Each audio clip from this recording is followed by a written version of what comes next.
We're here to share with you inspiring stories that bring to life all the little and big ways that people bring more love, joy, laughter, and humanness to everyday life.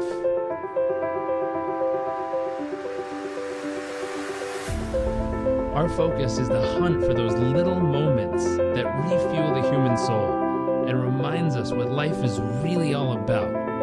I invite you to sit back, enjoy the moments, enjoy the stories, the adventures, and the journeys.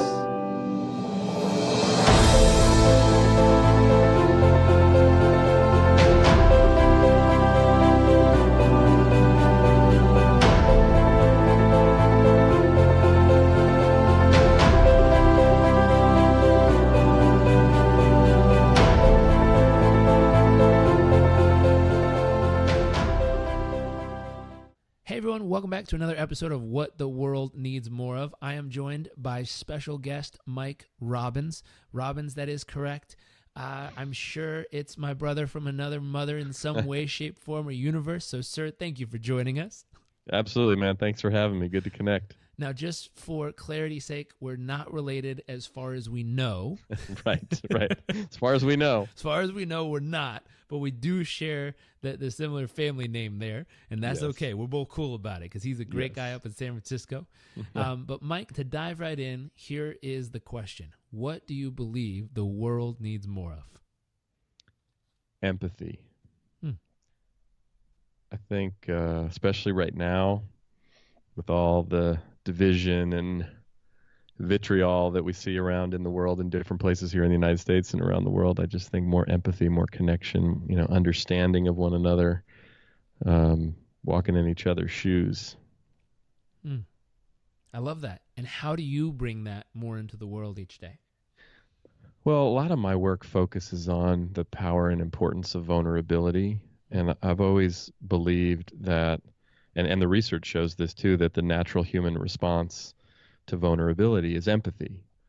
And so what I try to do in my life, and I, sometimes find myself successful at this and other times I fail at it miserably, is to open my heart up as much as I can, at home with my wife, Michelle, and our girls, Samantha and Rosie, and in my work, and just try to, be as real and vulnerable as I can, because that, first of all, just liberates me from all of the unnecessary pressure I've tried to put on myself over the years from being perfect and great and exceptional at things, which I think is, a lot of us who are high achievers can fall into that trap. And I also try as best I can, to connect with other people and listen, try to hear their stories and where they're coming from, even and especially when they're different. And I think one of the challenges I find with that in today's world is, for myself and many people around me I see, is, sometimes I got to put the phone down or step away from the computer or whatever device or screen I may be in front of and actually,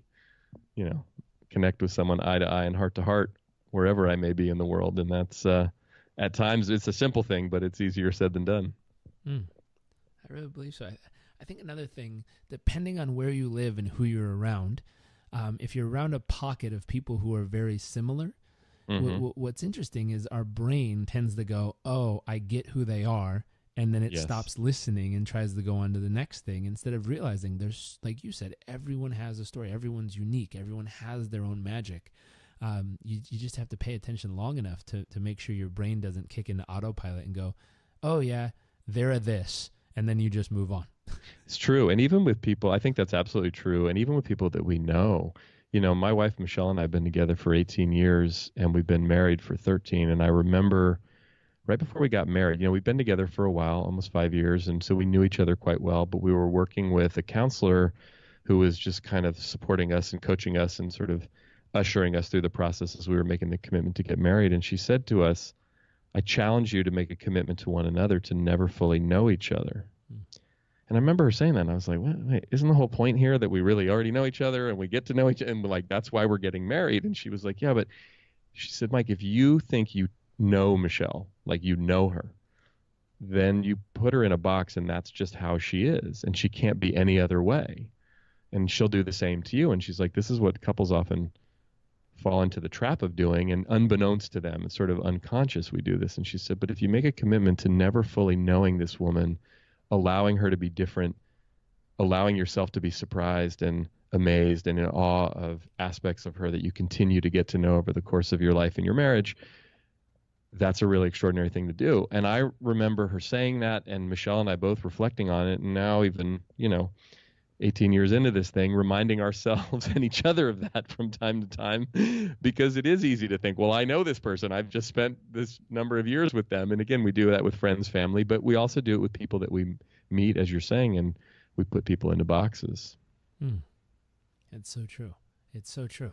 And I think maybe getting to know more about you and your experience will tell us how you've kind of developed this over the years. So I would love to know, what do you feel your wow factor is? What do you feel makes you uniquely you?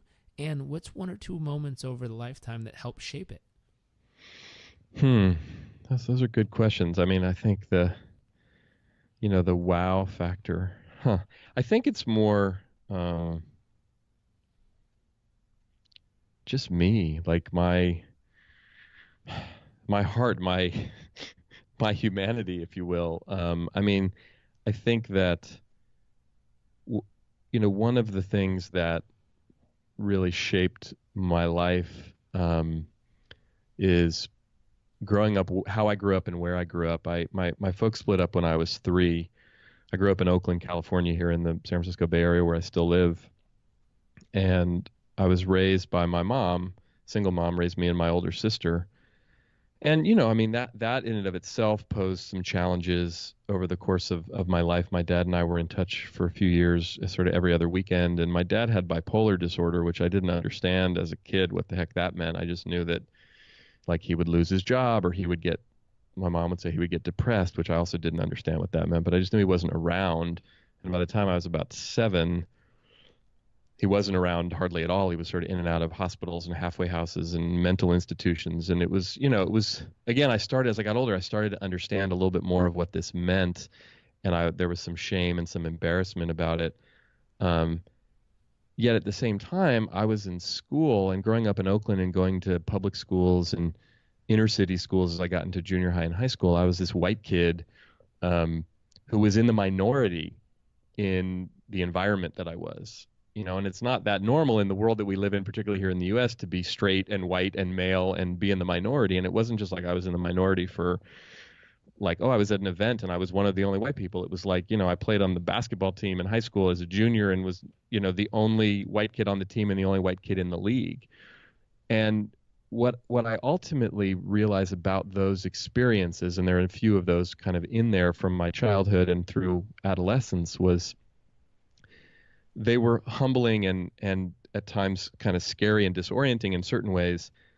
But back to what we talked about just a few minutes ago, it gave me a lot of empathy and understanding for, I don't know what it's like to be other people, don't know what it's like to look different than I do or be different than I am, of course. But I think a number of those challenging and painful experiences from my childhood and into adolescence got me to a place that I can now, as an adult at 44 years old, look back and go, oh, I think that gives me some sense of awareness and capacity to have empathy for people who are different than me or go through things that may either be difficult or challenging or painful. Even if I don't fully understand the experience, I feel like part of the wow factor to your question is about me being able to connect with and understand lots of different types of people who are going through lots of different types of circumstances and situations.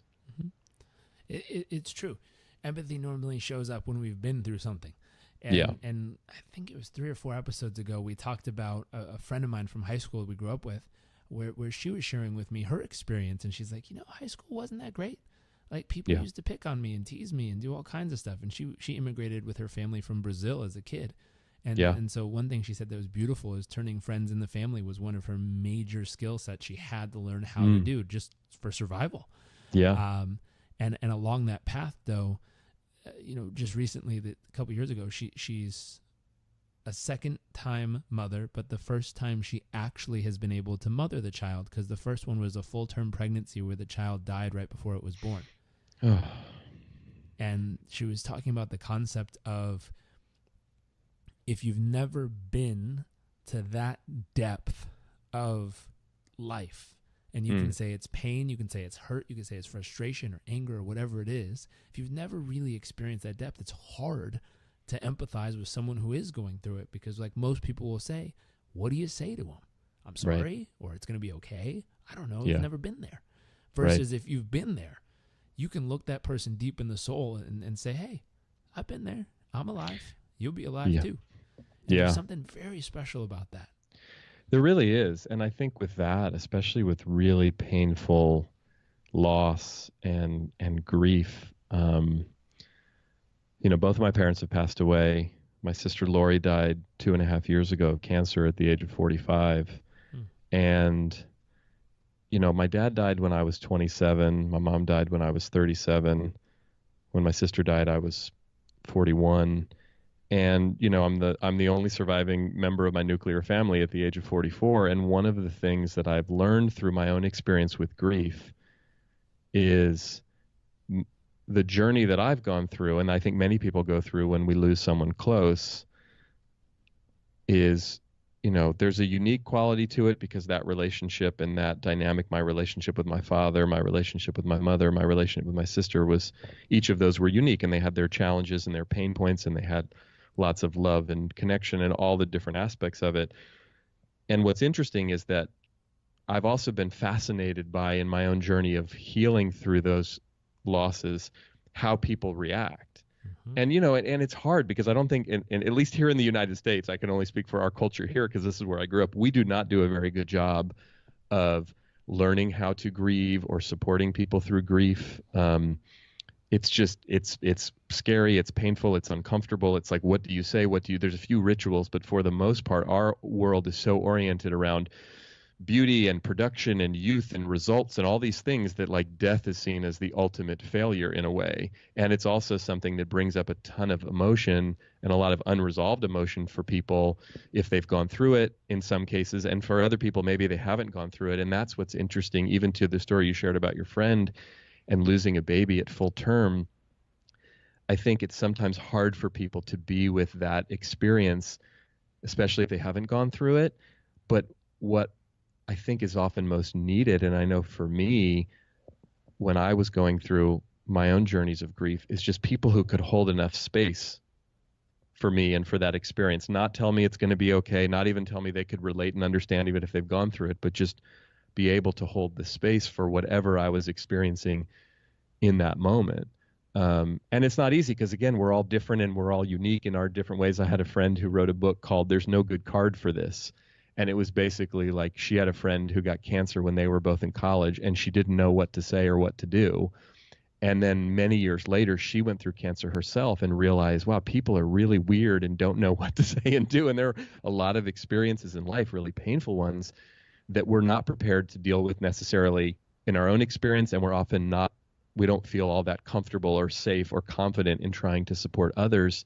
And that goes back to, I think, the importance of vulnerability and empathy. Sometimes the best thing we can say is, I don't know what to say. I don't know I love you. I'm here. I got you. Just like fumble through the process, but just let them know you matter to me and I'm here for you, whatever that means. And that might even mean you saying, get the hell away from me right now. Mm-hmm. It's true. It's true. And it's creating that space. It's interesting how people find that space, even if you have a friend that can create it, if you're able to create space like that for people, that's wonderful. And I've heard there's so many different pieces to this puzzle, because sometimes people who are really good at creating space can land up being not so great on the other side of it, only because now they're depleted. Yeah. And you get kind of the not so great version of them. And Exactly. so they have to pick and choose who and where and when they can hold space for people. One thing that she mentioned that was so silly yet applicable and interesting, she said the way that they found space was by actually starting to play Pokemon Go on their phone. And as silly as this sounds, it got them out of the house without having to talk about their pain. Yeah. And they just walked around parks and went and found some cute little monster they're trying to capture. And it gave them an ability and a purpose to get out of the house and get in the sunshine and walk and move and breathe and be. Yeah. And there's something special about that. I remember as a kid, my dad told me, he says, and I asked him, like, how do you know when you're successful? And he said, one day you'll be able to sit down in a chair and not have to do anything. Mm. You'll just be able to be. Mm. I was like, ooh, that's Yeah. interesting. Like, yeah, sure. I think I was 15, so I had no clue what that meant. I was like, great, now I'm gonna go do something. Right. And right. as I've gotten older, I'm like, oh, wow, that is powerful. Like when you can sit there and every ounce of your soul says, hey, I've done what I need to do. And if I get another day to do it tomorrow, wonderful. And if today's the last one, I'll high five myself on the way out. Yeah. That's a special place to get to, first in your own skin. Yeah. And second, if I'm hearing you right, the ability to provide that space for others. Because like you said, there are no real transition rituals. There's funerals and wakes and different things, but there's no ritual where everyone can connect and knows what to do. There's no process that we all go through together to help that person emerge the other side and know that they're cared for and they're seen and they're understood and they're appreciated and they're loved, no matter how they're showing up. It's powerful. It's a great, great, great gift if you have the ability to create space to give it to others.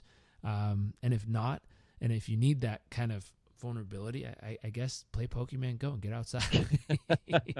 I have no affiliation to them, but it seems to work for some.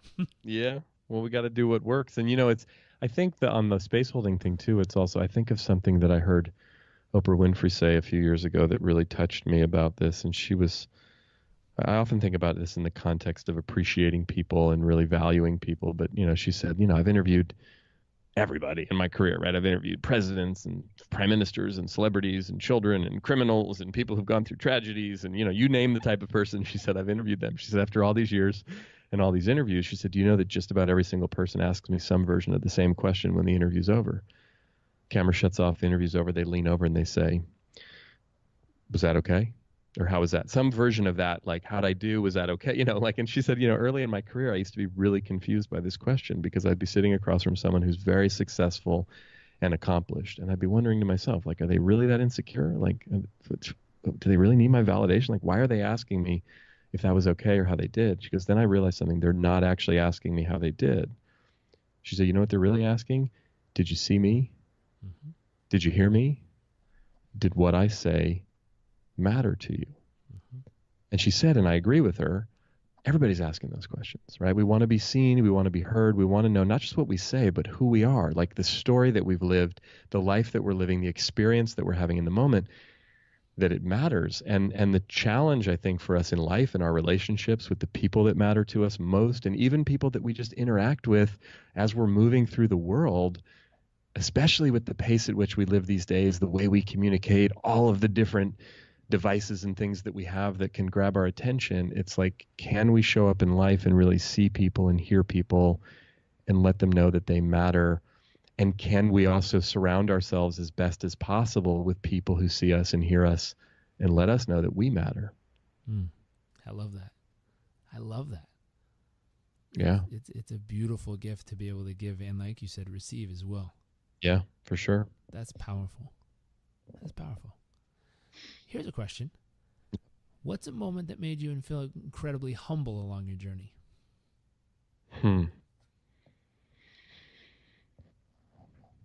There's been many, many moments. I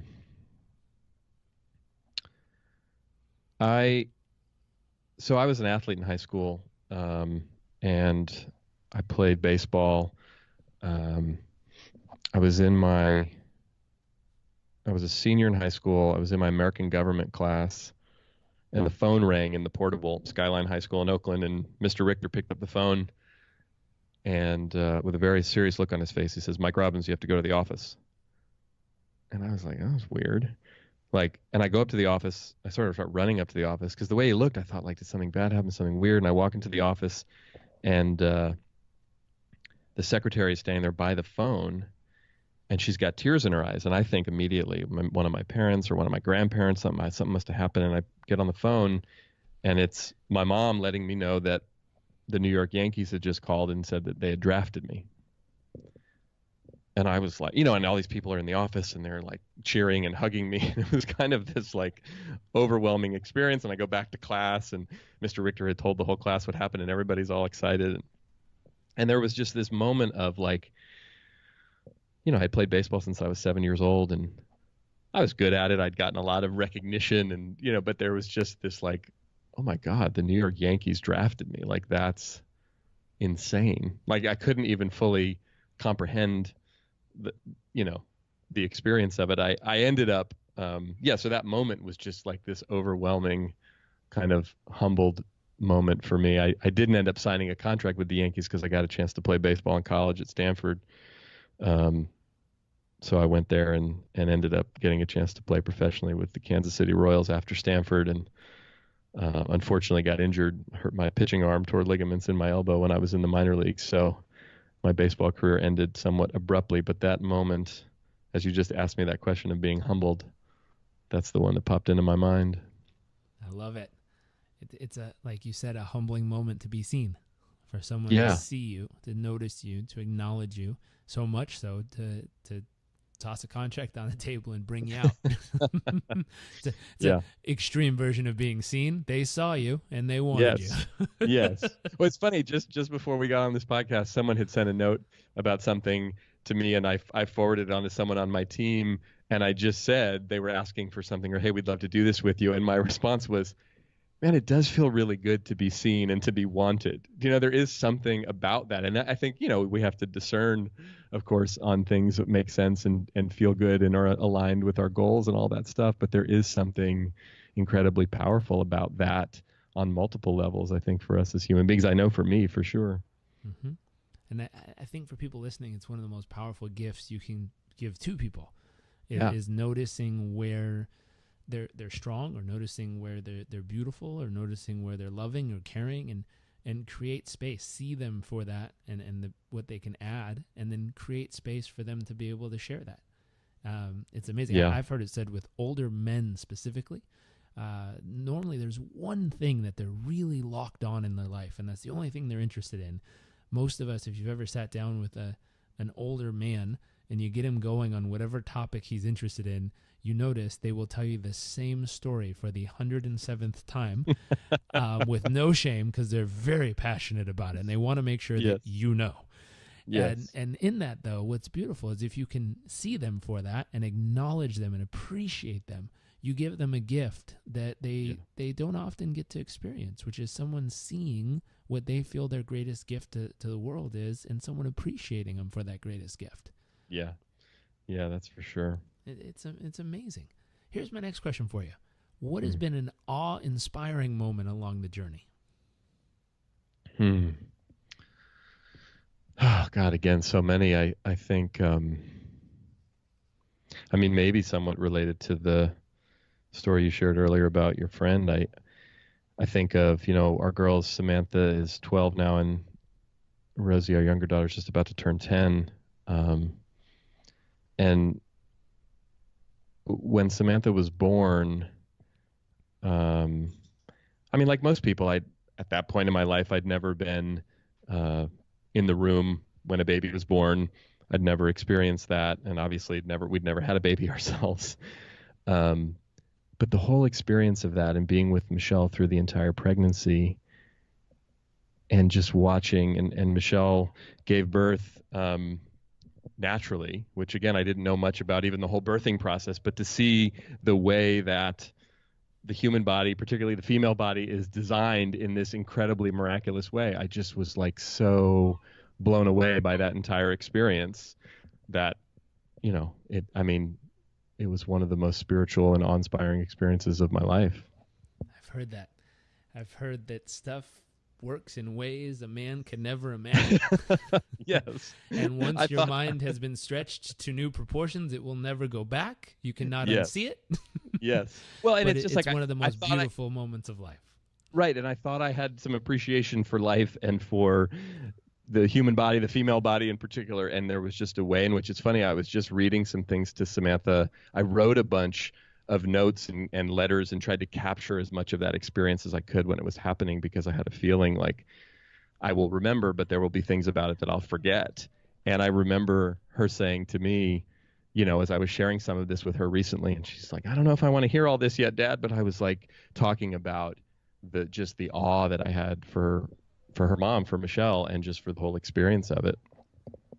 How beautiful. What a neat gift to share as well, with the power of capturing those little special moments. Yeah. I don't remember where I read it, but I remember reading a book that said it talked about at every major stage, whether it's a birthday or an accomplishment or something special, to write a little letter to your child and keep it, and give it to them when they get married, or give it to them when they're 18. And all of a sudden it becomes this treasured gift of all the little special moments captured in little notes and letters. And it sounds like you're practicing something of the sort, which is amazing. Well, one thing that I do on that front, I had a friend of mine share with me that he wrote a letter every year on his daughter's birthday, and that his plan was to give them to her as she went off to college when she, left home at 18, assuming that's what she did. And I had planned to do that, but then I'm so verbal. I mean, I do write a lot, but I like to talk more than write. And so I decided that I was going to record an audio, which is now turned into some videos for each of my girls on their birthdays every year, with reflections on that year of their life. Things that came up that year, memories, whatever, just because I would remember it as they're turning 4 and 5 and 6. And as they get older, there'll be lots of things that I forget. So they don't know this yet, but at some point, and whether it's when they go off to college or at some point in their, life, that I'll be able to give them, here are these audio and video files that you can have, and, snapshots of each year of your life. So, hopefully they'll appreciate that. I've been having fun creating them, and I just think it's such a neat way to reflect on, so many things happen in life. And as parents, I mean, for me as a parent, there's just so much stuff that it's hard for me to fully grasp and appreciate when it happens. I mean, sometimes even one of my favorite aspects of Facebook is the, memories a year ago today, 2 years ago today, 5 years ago today, because those photos and those things will pop up. And it's really an amazing thing, particularly as I look at my girls who are, again, now 12 and almost 10. It's like the pictures that pop up when they're 5 and 6 and 7. It's like, oh my gosh, so much has changed, which of course I'm aware of, but I don't see on a daily basis. That's special. That's very cool. I love that. Going from love, let's transition. What's your greatest fear?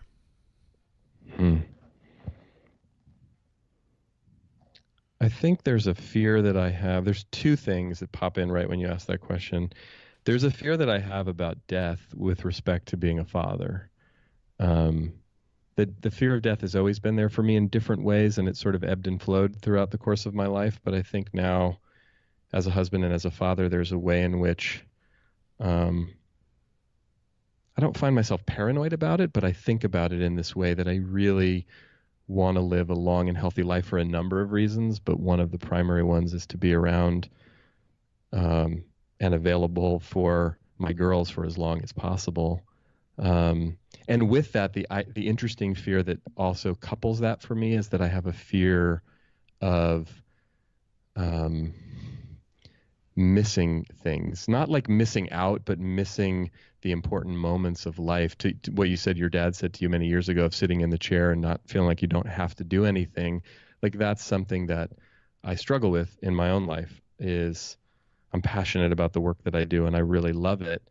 And at times I have to manage the tendency I have to constantly be doing things and moving around and traveling and going places, because there's so much passion for the work that I don't want to miss out on the most important things in my life. I was at a conference in Las Vegas a week or so ago speaking, and the head of sales for this organization, that he got up to say that he was driving his daughter to college a number of years ago, and she's in her 30s now. And she turned to him at one point in the conversation in the car and said, "Hey, Dad, how come you didn't come to very many of my tennis matches?" And he said, she could have punched me in the face and it would have felt better than hearing that. Right? But he was basically saying to everybody, like, look, I want you all to work hard and produce results, of course, but like, I want you to value your time and your family, and like, don't miss tennis matches, is what he was saying. Like, learn from some of the mistakes I made when I was younger, that I was so focused on producing results that I missed important things. So I struggle with that. And that comes up for me as a fear, at times, about, am I focused in the right direction? Am I there and present with my wife and my girls in the way that I want to? And I don't know. I mean, I reflect on it. Sometimes I feel really proud, and sometimes I feel like I'm missing the mark, and I try to readjust as best as I can. I think the ability to know that it's something to pay attention to is most likely a good step in the right direction. Yeah, I think so. It's I better hope than so. not even acknowledging it. Be like, yeah, Yes. yeah, they'll get it when they get older. So it sounds like a step in the right Right. direction. Right. Speaking of older, speaking of the future, what's something you're really excited about for your future? I'm excited about um, I'm excited about the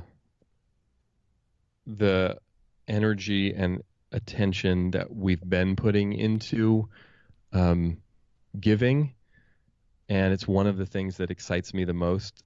That being at this place in life, personally and financially, we're blessed to be able um, to give some of our money away, and I'm excited about being able to do that in an even more significant way as we move forward. It's one of the things that really drives me. And when I even struggle with my own ego stuff about success and achievement, and it comes back to, well, wait, there's something more here that is really driving that. So I get excited about some of the ideas and projects and things that we want to be able to put our time and energy and money into. Very cool. What are some of the projects that you're most excited about in that category? Yeah, I mean, there's a number of different organizations that are doing work in developing countries around, particularly around clean water. And that, for my wife and I, over the last couple of years, we went to a conference a few years back at the United Nations, and we saw Scott Harrison from Charity Water speak, and had no idea. We were just oblivious, like a lot of people, that this is such a epidemic in the world that so many people don't have access to clean drinking water, and it's a solvable problem. Yep. And so the money and the awareness that we can put in that direction and help create for people to donate to organizations like Charity Water and others has been really exciting for us. And again, it's one of these things where it's like so basic and so fundamental, and something that so many of us in certain parts of the world, like where you and I live, we take for granted, but can make a humongous difference. Because the other aspect of that we're really passionate about is also supporting the education, particularly of girls in the developing world. And the water crisis and access to education, or lack thereof, for young girls in developing countries are directly related, because a lot of the girls can't go to school because they have to spend their time walking literally miles every day to go get water that's not even clean and safe and healthy, but people need it or else they die. Mm-hmm. So those two things are really directly connected, and we'd love to see the needle continue to move in a positive direction on those things. That's awesome. It's a game changer. I used to Yep. live in a village in Uganda. Yeah, I was teaching organic farming, and I used to have to walk a quarter mile to get to a well that we'd pump water out of, to then carry all that water back home, which I saw as exercise. So I was down to do my best strongman interpretation. I had two cherry cans full of water, one in each hand, and as I did the water walk all the way back, going, ah, they would laugh at me because the kids used bicycles. They were much smarter than I was. But I would drag it all the way back, and then we'd have to boil it, one pot at a time, just to have the ability to have some type of sanitary water. Yeah. Wow. So for real. I mean, more than just... It's an experience. Yeah, I bet. I only had 3 months worth of it, but it was an experience. Yeah.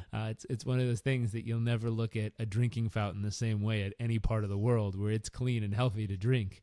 Yeah. I was pissed at homeless people for a while. I'm like, you don't understand. You have Yeah. parks with water fountains. Yeah.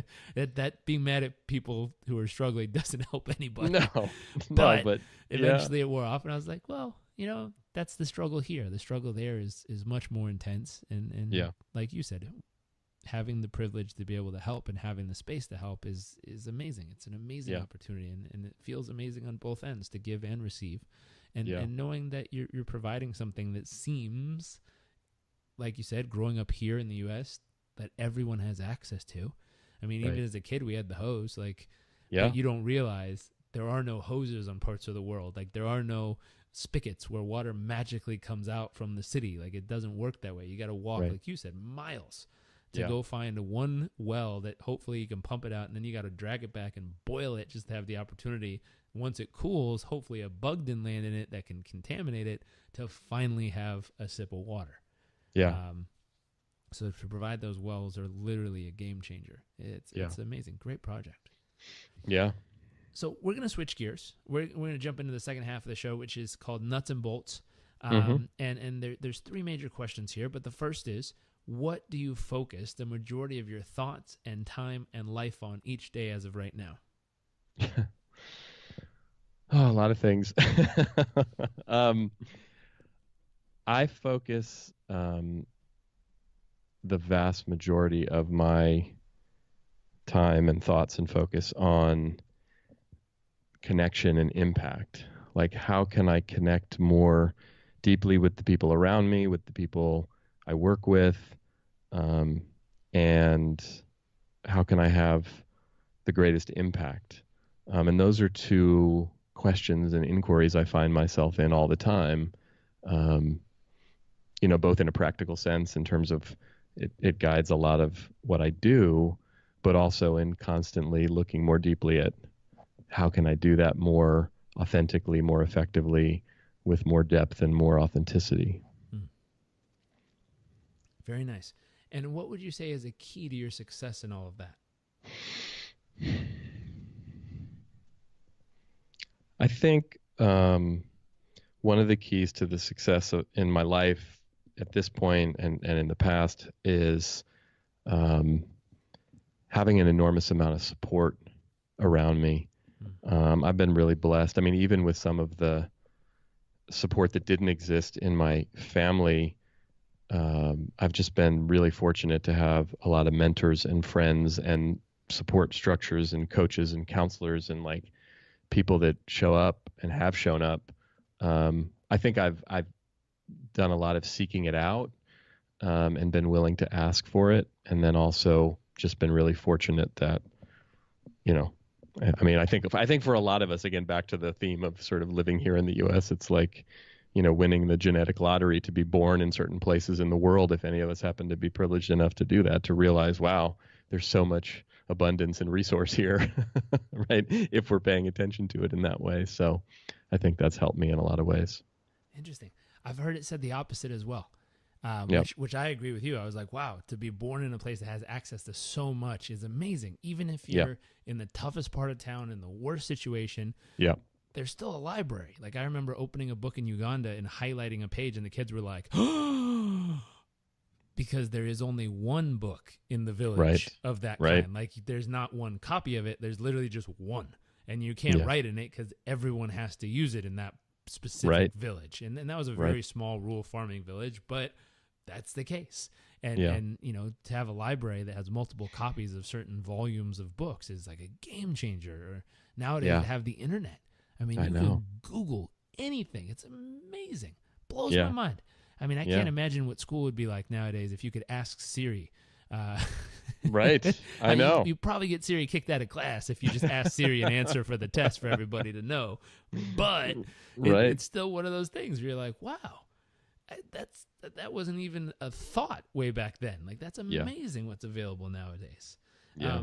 And the other piece is, I think it was Gary Vaynerchuk or one of these guys who grew up outside of the country and moved to the U.S., and they said one of their biggest competitive advantages was not being born here, because when they finally arrived here, they realized how much was available. Like, they could see things that most people were taking for granted and go, oh my gosh, dang it. If I would have had that as a kid, I could freaking crush you or do 10 times as much or give 100 times more than anybody else. And now that they're here and they see it, they watch all these people walk by it every day without realizing it, and they fully grab on and take that thing to the moon and back. Well, there probably is some truth to both. I mean, I think, again, if you grow up in a place where there's so much lack of resource, it's so difficult and challenging to do even things we would consider here really basic, that's going to pose some challenge. But I think growing up here with all the resource and abundance, we can get to the point where we are spoiled and we take it for granted and we don't even notice it. I mean, I even just think of this in a practical sense in some of the work that I do in the corporate world. It's like, Google's been a client for a number of years. And it's funny when I interact with people at Google, it's like there's a difference between the Googler, as they call themselves, who it's their first job out of college, versus the person who's worked a few other places and then now works at Google. And usually, again, this is a bit of a stereotype, if you will, but the kid who comes right out of college and gets their first job at Google, they may enjoy it and appreciate it, but they don't fully understand how incredible the culture is and the environment is and the workspace is and all the benefits and all of the added bonuses that come on top of the free food and the, workout room and the place and the this and the, you know what I mean? And so what happens is it's hard to fully appreciate if that's all you know. And for the person who comes in and, they're in their mid 30s and they've worked 3 other places and they're, first of all, they appreciate it incredibly, but they also sometimes get annoyed with some of their colleagues who are a little younger and right out of college, they have no idea how good they have it, right? And it's this funny conversation back and forth. And sometimes when I've worked with teams and groups, they're just using this as an example. It's like, well, look, there's value in both, because I think, again, if that's your first experience, it raises the bar and the expectation for, hey, this is possible. This is what you can do. And with all this abundance and opportunity, how could you create success with that? And if you come from somewhere else and come into a really abundant, vibrant environment, you can fully appreciate it and maybe leverage certain aspects of it in particular ways that can be useful and beneficial. So much of it has to do with our mindset and approach to it. Mm-hmm. Absolutely. And also the contrast you talked about, knowing the difference, being somewhere else where it didn't exist and now seeing that it does. Or, I mean, that could even happen. You grow up with it, you go somewhere without it, you come back and go, dang. I mean, it happened to me with 2 things. Light switches and toilets.